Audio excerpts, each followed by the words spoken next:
एक बार शहंशाह अकबर के दरबार में बहुत ही अजीब मुकदमा आया, जिसने सभी को सोचने पर मजबूर कर दिया। हुआ यूं कि बादशाह अकबर के दरबार में दो महिलाएं रोती हुई पहुंची। उनके साथ में लगभग 2 या 3 साल का सुंदर सा बच्चा भी था। दोनों महिलाएं लगातार रो रही थीं और दावा कर रही थीं कि बच्चा उनका है।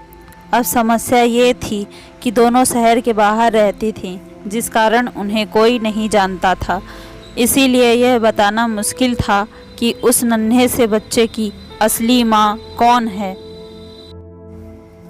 अब अकबर बादशाह के सामने मुसीबत आ गई कि न्याय कैसे करें और बच्चा किसको दें। इस बारे में उन्होंने एक एक करके सभी दरबारियों की राय ली, लेकिन कोई भी इस गुत्थी को सुलझा नहीं सका। और तभी बीरबल दरबार में आ पहुँचे। बीरबल को देखकर बादशाह अकबर की आंखों में मानो चमक आ गई।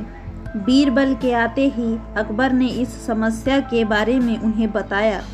अकबर ने बीरबल से कहा कि अब तुम ही इस समस्या का समाधान करो। बीरबल कुछ सोचते रहे और फिर बोले, जल्लाद को बुलाने के लिए कहा।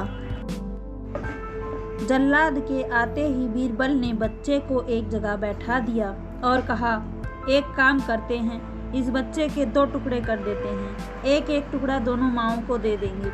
अगर इन दोनों महिलाओं में से किसी एक को यह मंजूर नहीं है तो जल्लाद उस महिला के 2 टुकड़े कर देगा।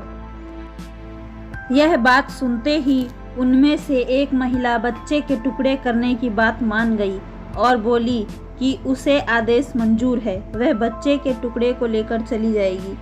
लेकिन दूसरी महिला बिलख बिलख कर रोने लगी और बोली, मुझे बच्चा नहीं चाहिए, मेरे 2 टुकड़े कर दो, लेकिन बच्चे को मत काटो, यह बच्चा दूसरी महिला को दे दो। यह देखकर सभी दरबारी मानने लगे कि जो महिला डर की वजह से रो रही है वही दोषी है। लेकिन तभी बीरबल ने कहा कि जो महिला बच्चे के टुकड़े करने के लिए तैयार है उसे कैद कर लो, वही मुजरिम है। इस बात को सुनकर वह महिला रोने लगी और माफ़ी मांगने लगी, लेकिन बादशाह अकबर ने उसे जेल में डलवा दिया। बाद में अकबर ने बीरबल से पूछा कि तुमको कैसे पता चला कि असली माँ कौन है। तब बीरबल ने मुस्कुराते हुए कहा, महाराज, माँ सारी मुसीबतों को अपने सिर पर ले सकती है, लेकिन बच्चे पर आंच भी नहीं आने देती। और यही हुआ।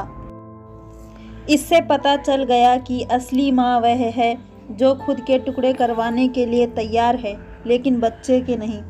बीरबल की बात सुनकर बादशाह अकबर एक बार फिर बीरबल की बुद्धि के कायल हो गए। हमें कहानी से यह सीख मिलती है कि हमें कभी भी किसी दूसरे की चीज़ पर अपना हक नहीं जताना चाहिए।